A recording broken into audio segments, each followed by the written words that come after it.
in a moment. Please take your seats, please. Ladies and gentlemen, please take your seats.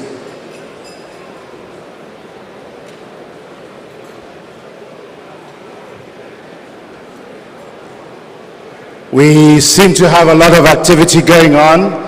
We are currently 30 minutes behind schedule and we need to proceed.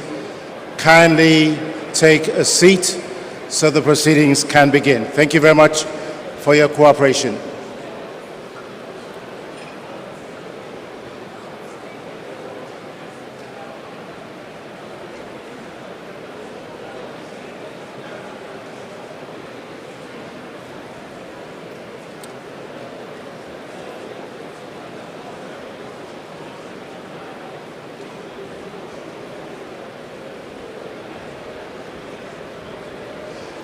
To all the security personnel in the middle blocking the view, could you please move to the side, please? The security personnel. To all the security personnel in the middle, up front, kindly move to the side, please. Thank you very much.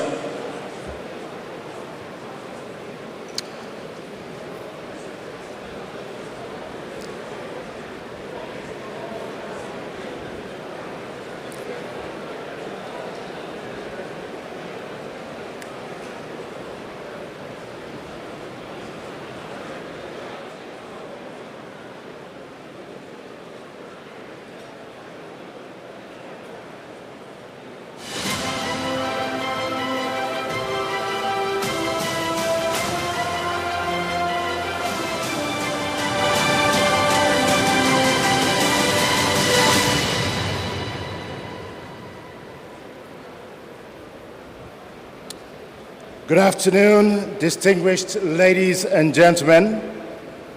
To your excellencies, governors of the bank, honorable ministers and representatives of governments, executive directors, senior management and staff of the bank, invited guests, ladies and gentlemen, welcome to the 2023 Financial Presentation and Development Impact Luncheon here at the Restoration Tent in Sharm el-Sheikh, Egypt. My name is Victor Oladokun, and as always, it's an absolute pleasure being your moderator during this session. Now, obviously you've noticed that there are no menus on the table, but I just want to tell you what's on the menu just in case you're curious. We have 3 items on the menu today. A first course consisting of a short video presentation, a second course that is a financial presentation, an impact report, and a main course that is the luncheon itself, which is why we're all here today. So, with that being said, the financial presentation and development impact report is a signature event here at the bank, one of our most important events, and it gives us an opportunity to take a look back over the last fiscal year to see how far we have come and the impact that we've had as a bank. Given the limitations of time, the Delivery Performance Management and Results Department has put together a very short video presentation, so I crave your indulgence. Turn your attention to the screens for a short video presentation.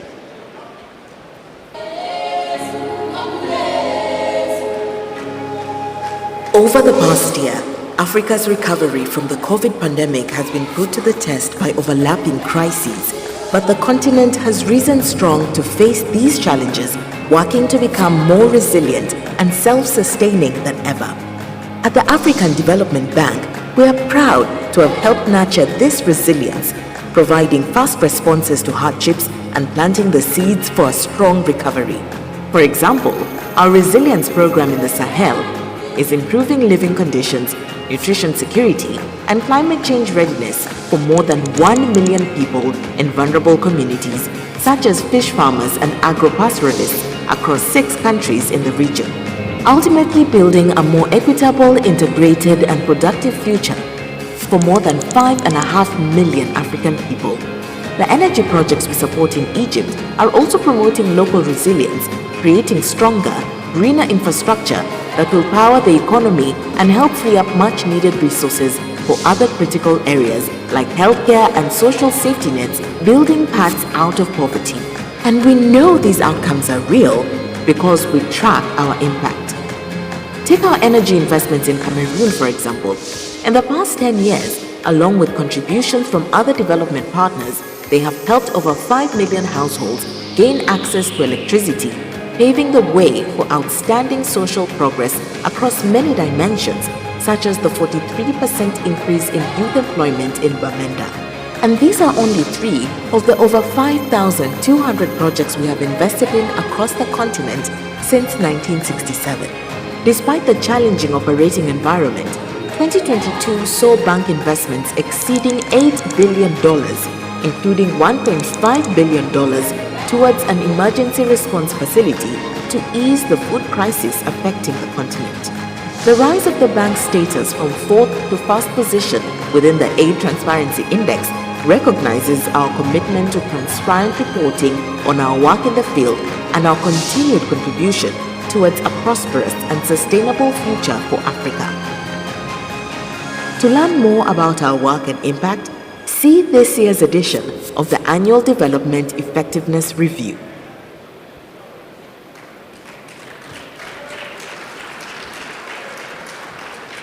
Ladies and gentlemen, following that very informative but short video presentation, kindly give a warm welcome as she comes to the podium, the ever elegant Senior Vice President of the bank with a very powerful name, Swazi Shabalala. A warm welcome. I know it's midday, we're a little bit hungry, we're going to move proceedings faster, but please, we can do better than that. Swazi Shabalala.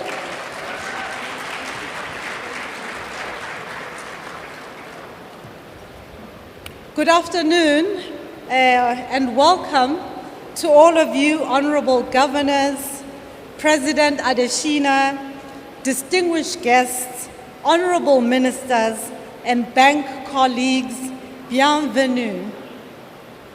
Let me start by expressing my sincere gratitude to the government of the Arab Republic of Egypt for an outstanding hospitality and excellent support in the organization of these annual meetings,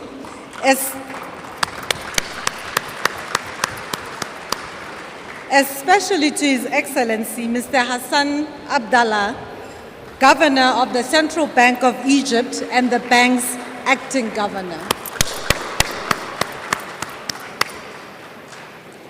Distinguished governors and participants, it is my pleasure to welcome you to the annual financial presentation and development impact review luncheon, an important feature of the bank's annual meetings. I will focus my remarks on the annual development effectiveness review, and you will hear from our finance team presenting their financial performance last year during the panel discussion. This 13th annual review examines where we did well and where we still need to improve. This edition of the annual review confirms what we all know, that 3 years after the outbreak of the COVID-19 pandemic, the development landscape remains challenging and uncertain, marked by inflationary pressures, rising public debt, conflict and insecurity, and the intensifying impacts of climate change, and of course, the threats to Africa's food security exacerbated by Russia's invasion of Ukraine. The confluence of these multiple challenges has hampered the continent's recovery efforts, with Africa's economic growth dropping by 1% from last year. Even more concerning, an additional 15 million people were pushed into extreme poverty. Despite this challenging environment, the bank has remained agile and responsive to the changing needs of African countries. Through transformative projects across the bank's high five operational priorities, in 2022, we invested over $8 billion to support the continent's recovery. These investments included the $1.5 billion Africa Emergency Food Production Facility as a response to the prospect of a major food crisis on the continent. Overall, the bank's support to the agriculture sector benefited 2.9 million people in 2022. Africa's development and industrialization, to give effect to the Africa Continental Free Trade Area, requires as a precondition universal access to energy. We accelerated our efforts in this regard, and in 2022, our investments in the energy sector facilitated access to electricity for an additional 1.3 million people. Improving the living conditions of Africans also means greater access to water and sanitation. And thanks to our investments, 12.3 million people gained access to new or improved water and sanitation services in 2022. We are pleased that 2 of the projects in this sector were supported by the $2 billion Room to Run sovereign transaction, thanks to the government of the United Kingdom and the private sector. Recognizing the critical importance of access to finance in enterprise development, the bank's operations provided nearly 400,000 micro, small, and medium enterprises with much needed financing. 2022 was a seminal year, with the bank making its largest investments in a single year in regional integration for an amount of $1.5 billion. Climate change is a global existential threat. African countries, while contributing the least to global carbon emissions, face the prospect of dire outcomes if urgent action is not taken. However, these actions must be just and support Africa's development. In 2022, the bank again exceeded its climate finance commitments by allocating 45% of its annual investments towards climate finance against a corporate target of 40%. Furthermore, we have surpassed our commitment to prioritizing climate adaptation by allocating 68% of these investments towards this effort. Distinguished governors, to achieve these results, the bank has embraced a continuous program of institutional reforms because we are a learning organization. As the challenges faced by the continent become more complex, we understand the need to look for opportunities to strengthen our capacity and enhance our efficiency, effectiveness to achieve greater development impact.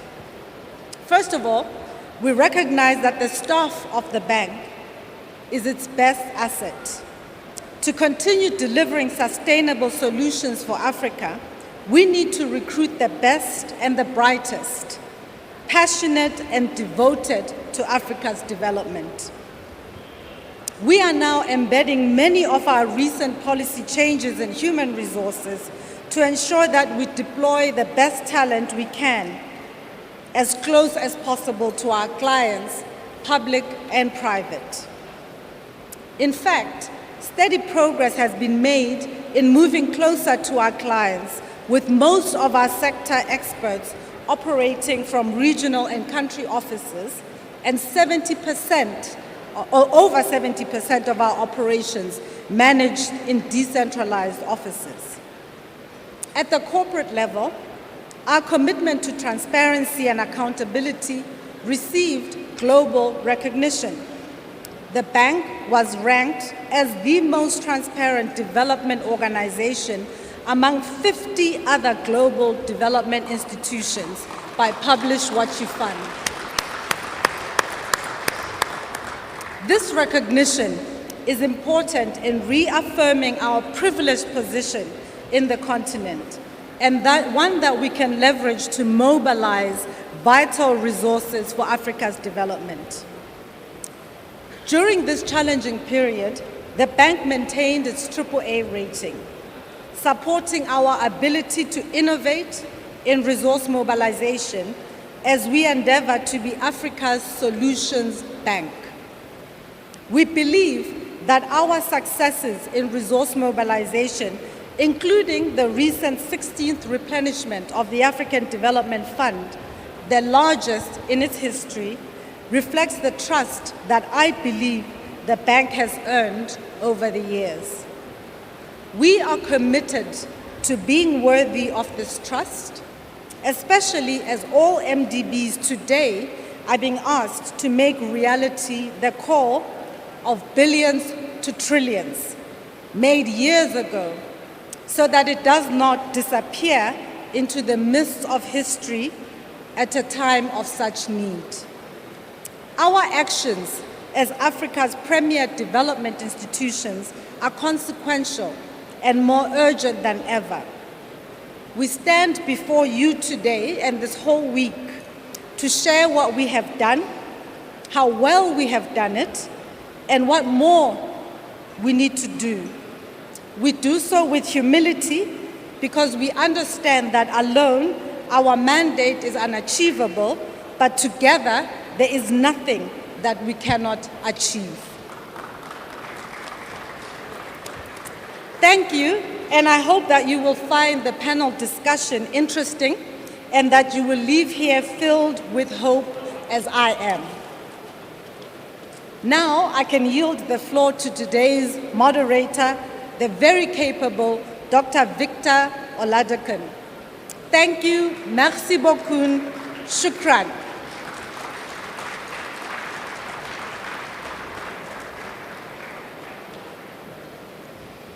Thank you, Senior Vice President Swazi Shabalala, for those remarks. I'm actually glad that we have quite a number of our vice presidents in the audience today. So following those remarks, it only seems fitting that I should invite a number of them onto the platform for a quick conversation.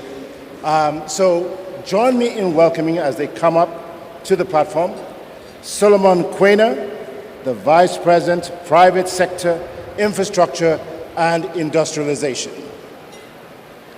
Also,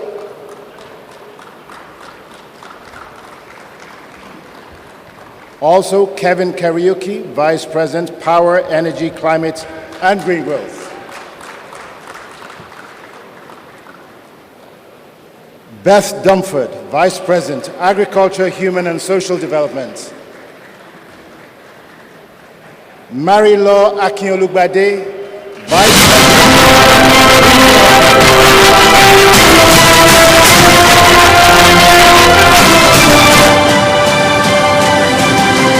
I think we're going to have to wait a moment. Marie-Laure Akinolugbade, Vice President, Regional Development, Integration and Business Delivery. And representing the Vice President of Finance, Jacques Joffin, Director of Financial Management, who is representing Hassatu Nsele, the Vice President of Finance. Give him a warm welcome.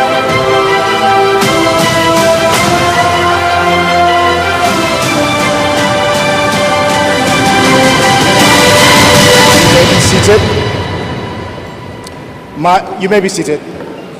My first question is going to be to Marie-Laure.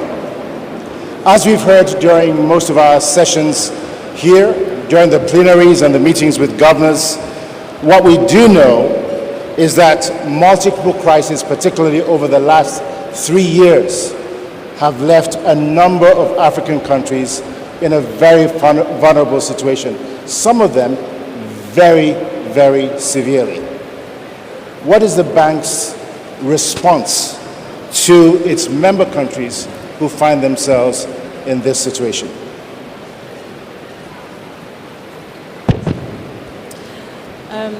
Merci beaucoup. Thank you very much. Indeed, our continent has been hard hit.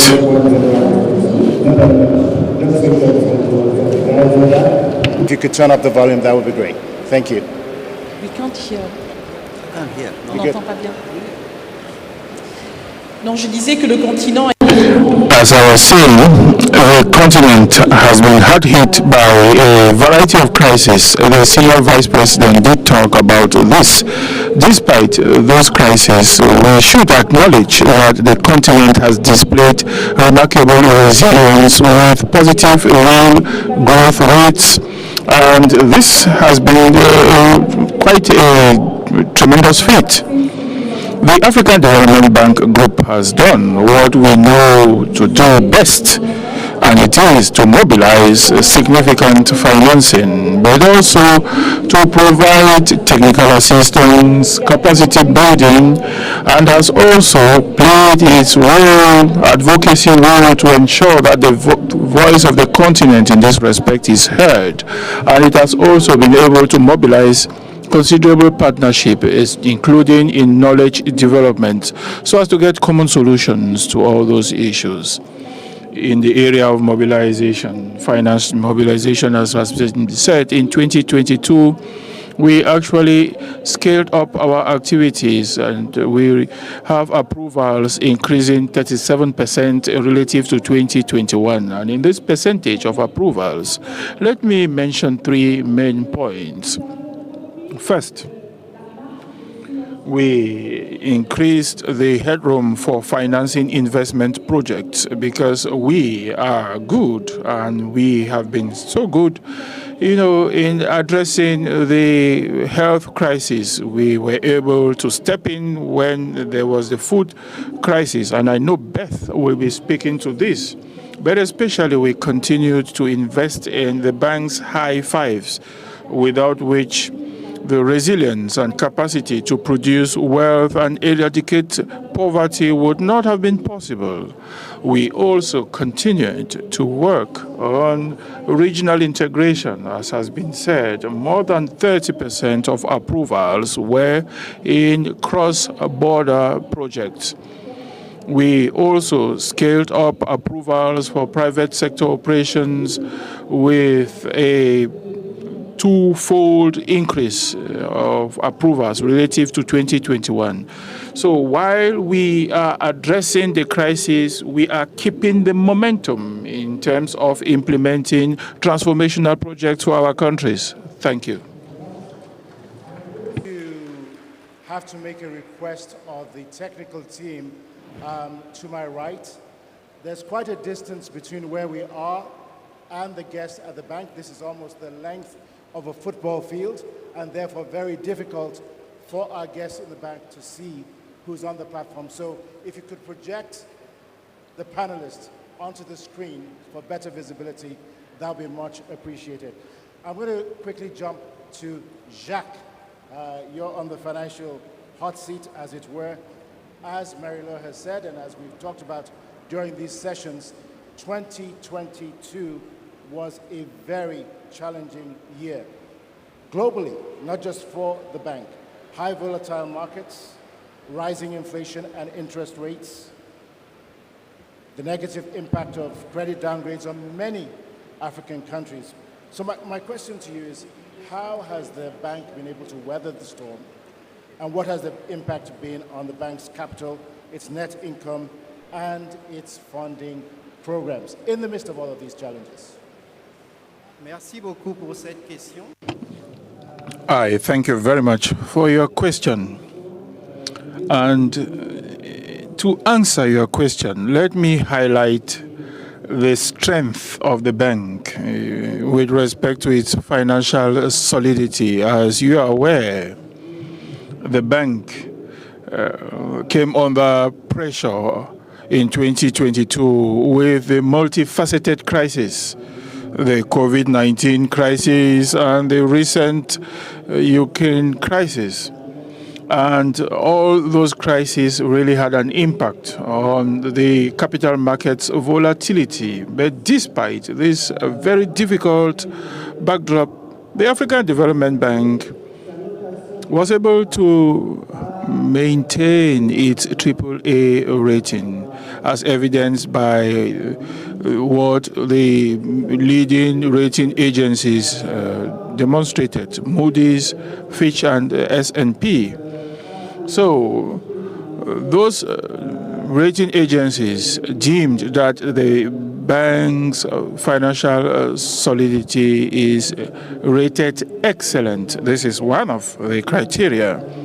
The second criterion is that the bank's liquidity is also rated excellent by most of the rating agencies. A second very important point to mention is that the bank's shareholders, following the capital increase, actually accelerated their contributions, and as such the bank was able to have a capital windfall such that today it is in a position to provide counter-cyclical assistance to the recipient countries. In this respect, let me mention that in our current financial projections, all the prudential ratios monitored by rating agencies are really buoyant and are in consistency with the bank's long-term financial sustainability approved by the executive directors in 2020. With respect to the net income, which was your last question, the bank, notwithstanding the difficult environment, had a net income of 239 million units of account before distributions. And this is really considerable. Thank you. And thank you for all that you and your team do. And for those of you who may not know, Jack just had a few moments' notice before he came on the stage, so kindly give him a warm round of applause again there. I'm going to come all the way to the very end, to Solomon. As you know, the private sector, Africa's private sector, is the biggest, the largest driver for Africa's economy, period. It accounts for 90% of jobs, 70% of investments, and 70% of our GDP. This being the case, the private sector really is the best engine for job creation and inclusive green growth on the continent. What are some of the key things that the bank is doing to drive growth in the private sector? That's your remit, so talk to us about that. Okay. I hope you can hear me very well. Okay. No, thank you very much, Egbo. Thank you very much. I mean, just feeding off the last point that Jacques made around net income, the private sector business for the institution is very important. And, Swazi has a favorite phrase. She calls it the Black Swan events. I mean, the Black Swan events that took place in, am I okay?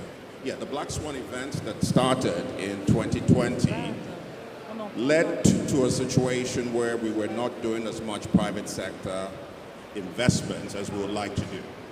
But the good news is that in 2022, we had recovered in terms of the amount of business we're doing in private sector to the levels, the pre-COVID levels.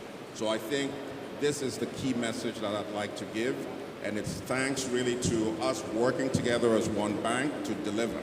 So I'd like to say, great work by the entire team. And it's good also that, when you disaggregate, the near $2 billion of private sector investments that we made, the geographic distribution is good. We need to improve a little bit, in the western region and definitely in the central region. When you'd also take a look at the sector distribution, it's decent. But in ramping up to actually meet our pre-COVID levels, we've also ramped up a lot in the financial sector. But if you look at the pipelines, from Kevin, from Beth, energy, agri, the pipelines are looking strong, and we expect to see that in 2023. Okay, is it okay? You can hear me, yes. So, in terms of the 2022 performance, pretty good. In terms of the 2022 performance, pretty good. But we've got to think about how we're doing this going forward. And the good news is that we capture this in a new private sector development strategy that was approved for 2021 to 2025 after very active discussions, with our board, very detailed consultations, with our regional member countries, the African countries. And this was approved by the board in January of 2022. In addition, especially given the theme around the annual meetings of mobilizing private sector finance for green infrastructure and also climate-related resiliency, we approved a PPP framework as well. And this gives us the tool to really try to attract private sector in a massive way with speed and also with scale. So these are some of the messages that I want to give, that from a private sector perspective, we're back in the game, we're doing well, we're setting ourselves up strategically and also in terms of performance in 2022. Thank you. Thank you very much, Solomon. I'm just going to ask our panelists to ensure that you're speaking directly into the mics. They're very directional, just so that our guests can have an opportunity to hear clearly what is being said. Better still, if you do have any of the translation devices and you put them on, you'll actually hear what is being said on the platform a whole lot better. And then finally, my last ask to our technical team, please put a large wide shot on the platform, not individual shots, wide shots so that our guests can see who's on the platform. Thank you very much. I'm going to come next to Kevin. As we know, access to climate finance has been a huge problem, particularly for Africa, and in order to achieve the SDG 13, that's been a big challenge for us. What is the bank doing to access climate finance at scale for Africa, given the many challenges that we're dealing with? Thank you very much, Victor. I think it is true that if I were to contextualize, Africa accounts for a very small amount of global climate finance. The latest statistics show that Africa accounts for only 4.5% of global climate finance, against which translates to about $30 billion, which compares very poorly with the demand, which we expect to be about $277 billion. And that is why the bank has taken a number of steps to address this particular issue. Firstly, we committed to allocate 40% of our investments as climate finance. As SVP Swazi mentioned, we already did 45% last year. The year before, we did 41%.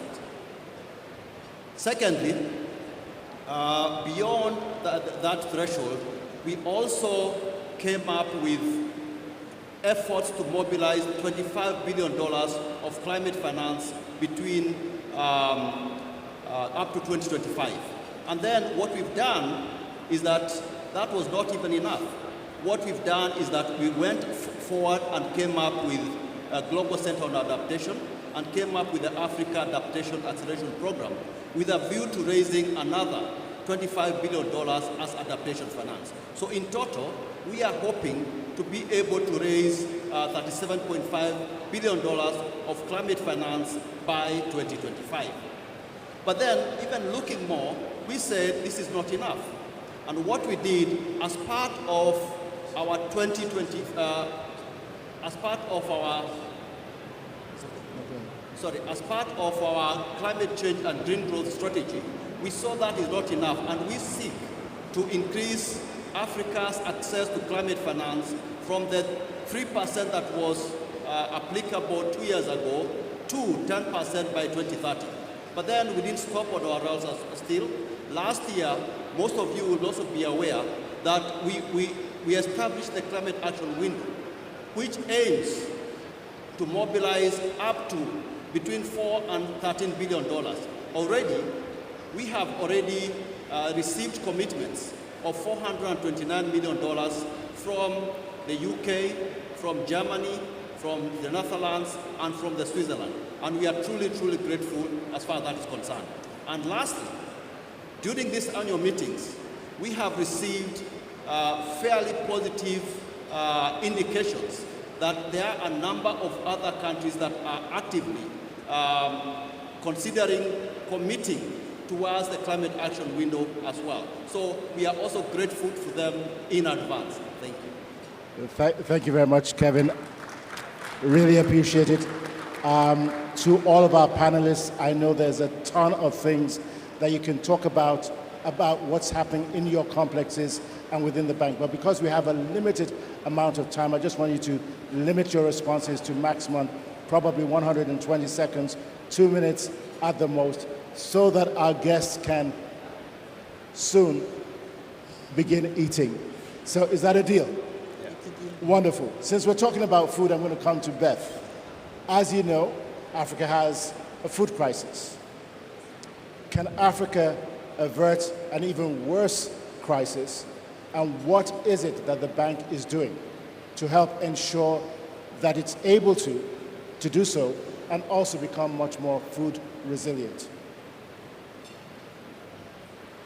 Thank you very much for that question, Victor. And I think when you have a war 1,000 miles away that throws millions of Africans into hunger and poverty, it's really a wake-up call.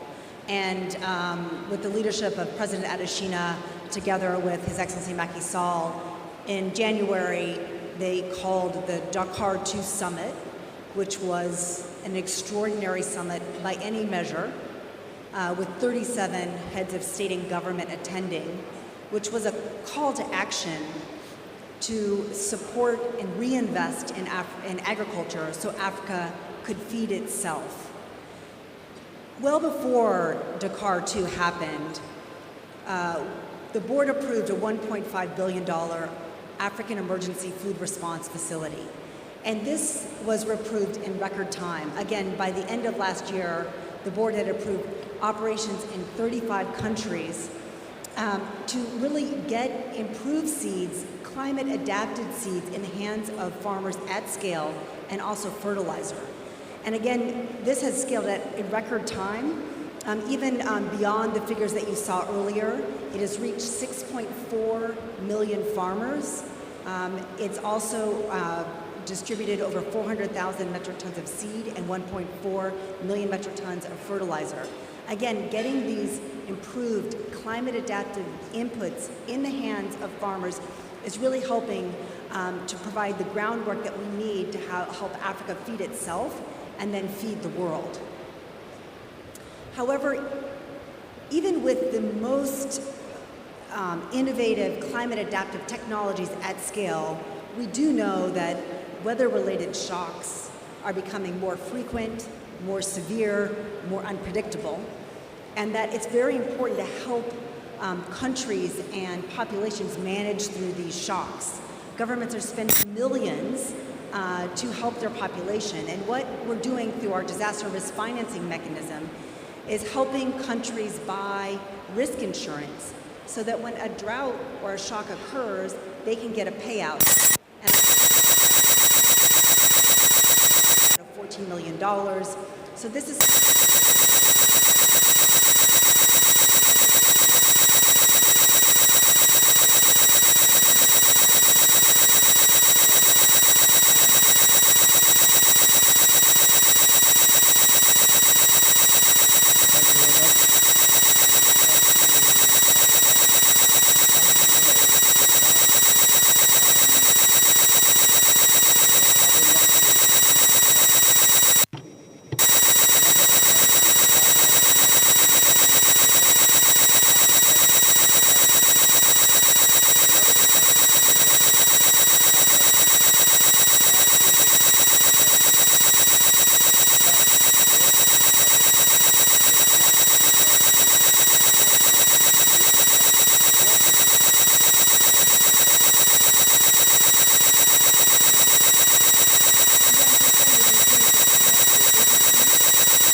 We can't hear the speaker. There's a lot of noise. And as you're aware of the statistics, about 85% of people in Africa are living either in areas of insecurity or very close to areas of insecurity. We have more than 34 million people of displaced persons over the continent, and this figure is on the rise. Insecurity, fragility has no borders. As you're aware, this is a reality we have to contend with. So in the first phase, we have a very clear policy which was approved last year as to how we intervene in areas of insecurity and fragility. We do have a certain number of guiding principles. First, we have to remain engaged, whatever the situation is. Nobody should be left behind. Thirdly, we need to ensure that we should not create anything that's going to cause harm. Fourthly, we should ensure that the most vulnerable population are not left behind. And what this means is that, and this starts with a strong presence in the countries.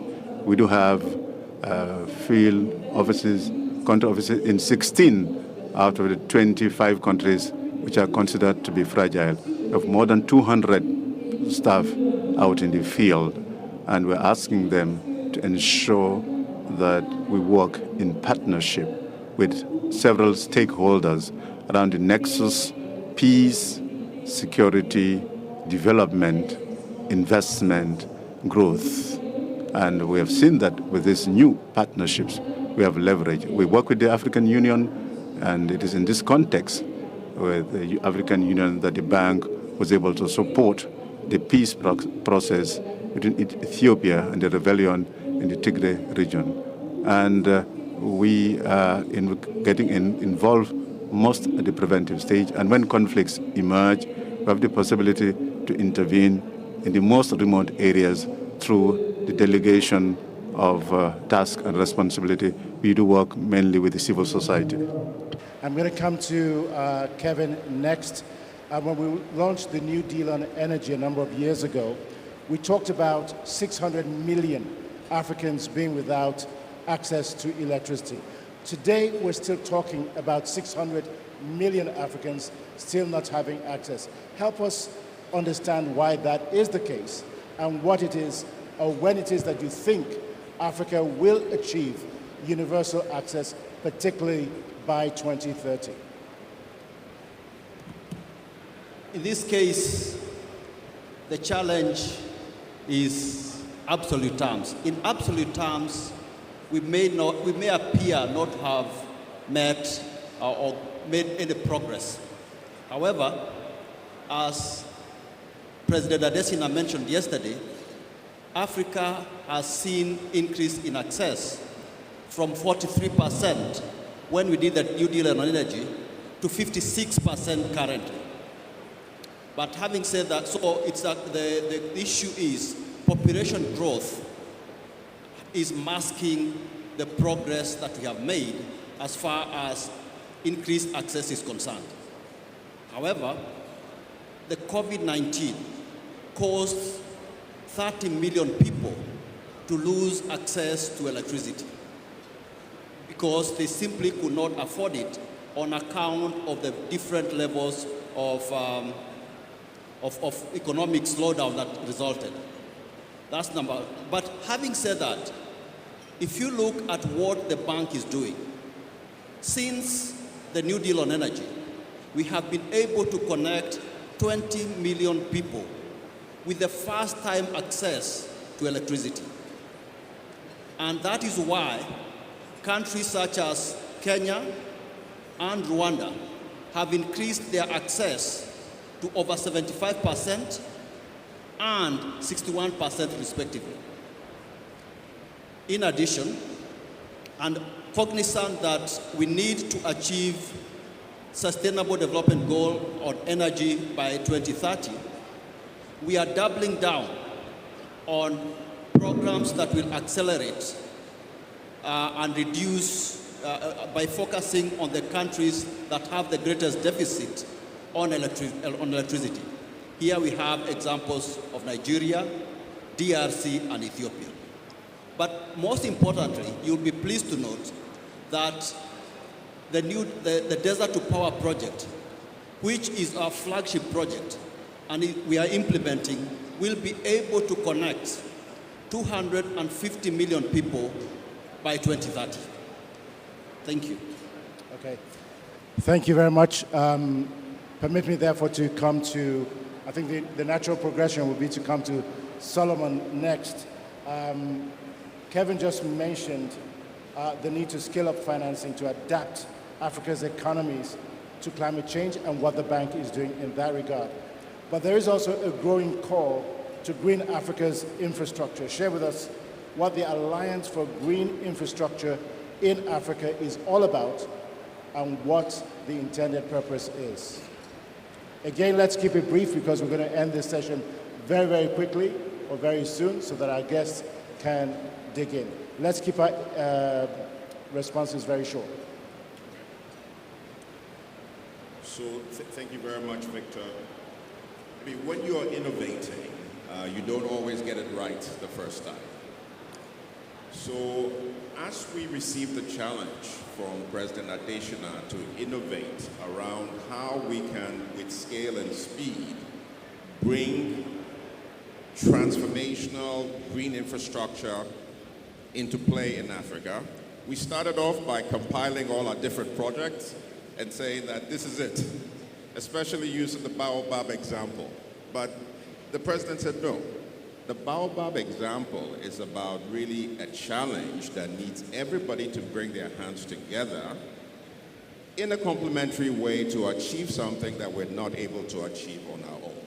Now, the Alliance for Green Infrastructure in Africa is exactly that. Anybody who knows infrastructure project development in Africa and its challenges and what it needs to correct, you know it's really the lack of bankable projects. You know it's also, a long gestation period to develop projects. So the Alliance for Green Infrastructure intends to bring all the parties together, the DFIs, the foundations, the non-state actors, the African Sovereign Investors Forum as a representation of institutional investors to raise $500 million for project development especially, and also project preparation. So project development is going to be with a commercial thinking. And to raise that to catalyze $10 billion of investment faster and with scale. And for us, this is actually going to be transformational because we have all the parties around the table. We'll do the project development, we'll invest to get the construction done, to get the stability of cash flows achieved, and then we as DFIs will provide the credit enhancements to bring in the institutional investors who are the ones who are going to bring the $134 trillion worth of institutional capital into the green infrastructure space. Transformational. Thank you. Thank you very much, Solomon. I'm going to come to Beth next with actually the next question here. Education in science, in technology, engineering, and mathematics, or STEM as it's called, has the potential to produce graduates who can deliver solutions to many of Africa's challenging problems. However, there's a shortage of STEM education on the continent, particularly compared to other regions. What can and must Africa do to reverse this situation? Thank you for the question, Victor. And I think that it's really important. We can all agree that access to higher education provides opportunity, higher incomes, and importantly, the skills that we need to provide climate solutions for the continent. Globally, 38% of the population has access to higher education.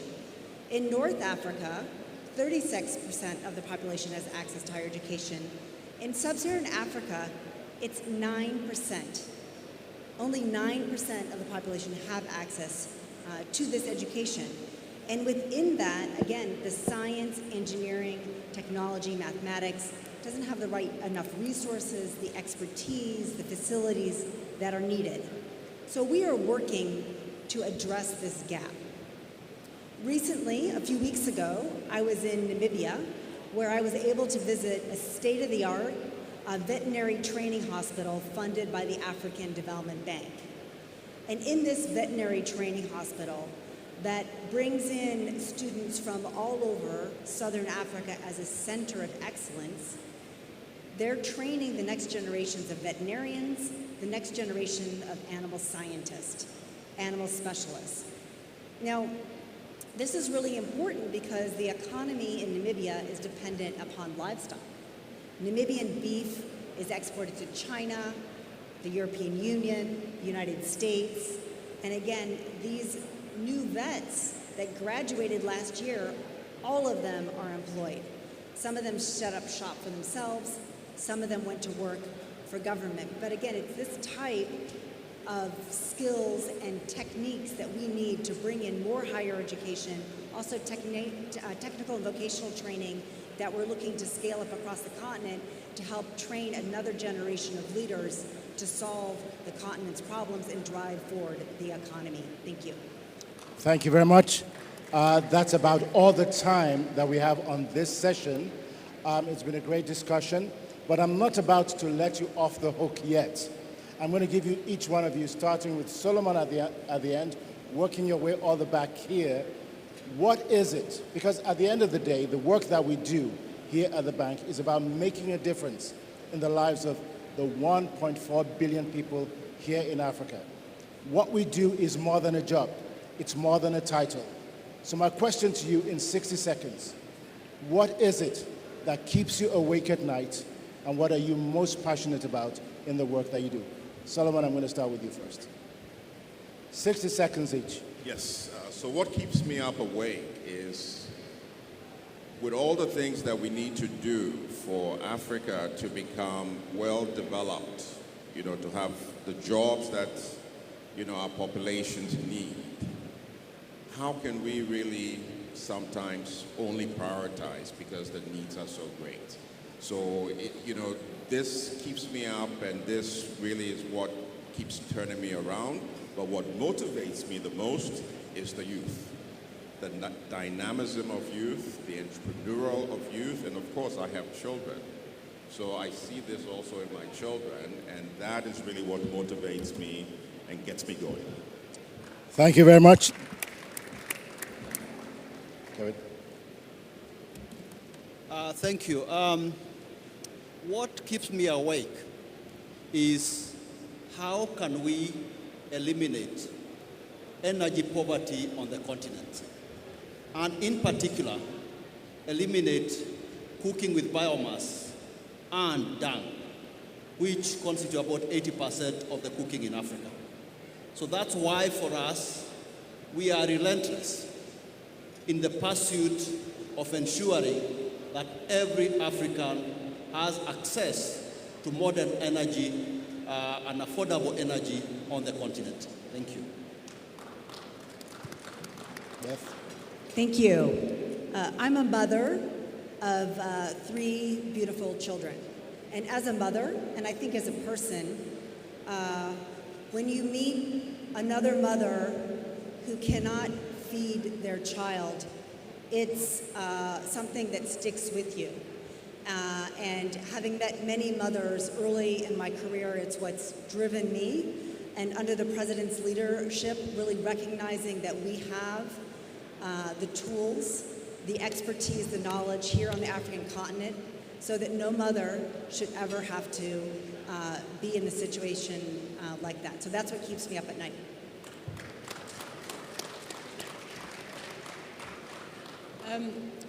What makes me passionate is the fact that I strongly believe in the youth of this continent. I believe that they are extremely resourceful, and I believe that they can change this continent with or without those who lead the continent at the moment. So this gives me a lot of hope. Obviously, what keeps me awake at night, and I discussed it a little bit, is the multiplication of conflict, senseless conflict, because we still have to rebuild. It takes us backwards, and I wish every person realized the responsibility that we have one towards another. Thank you. And over to Jack. You're complex, your vice president handles finance for the bank. What keeps you awake at night and what are you most passionate about? Alors, ce qui me passionne. I'm passionate about, in my position as in the finance complex of the bank, how to innovate, how to embark on financial innovations with a view to providing more resources to our countries, for them to be able to overcome the development challenges they are confronted with. Now, to achieve this goal, the African Development Bank is recognized as one of the pioneers and among MDBs through its innovations. How the challenge is how to leverage effect on the resources that we have to do more with less. This is what I'm passionate about.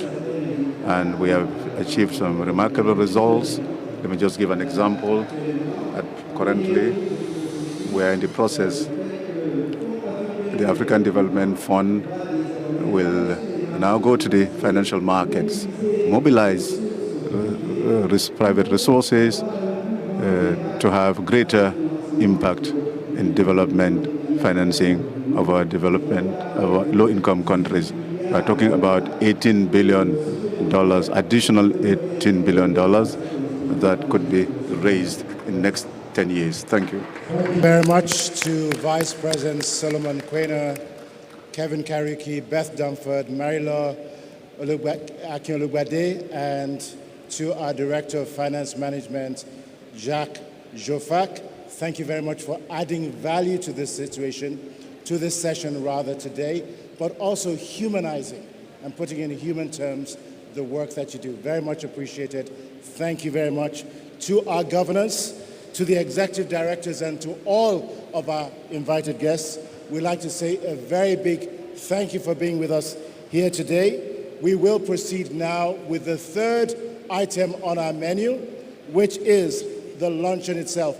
Don't forget, at 3 o'clock in the capital, the main plenary hall today, we will be kicking off Africa Day. Don't miss it.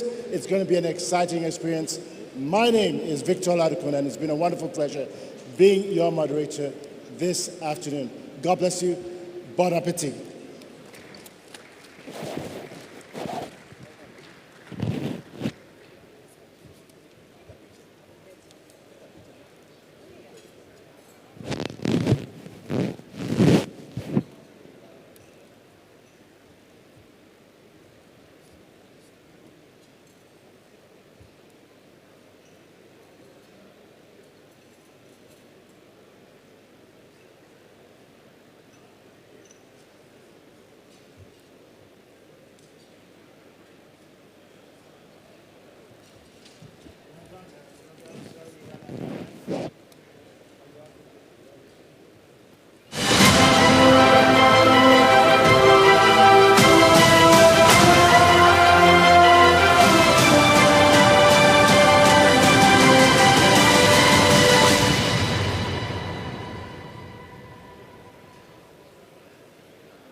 balele bengalele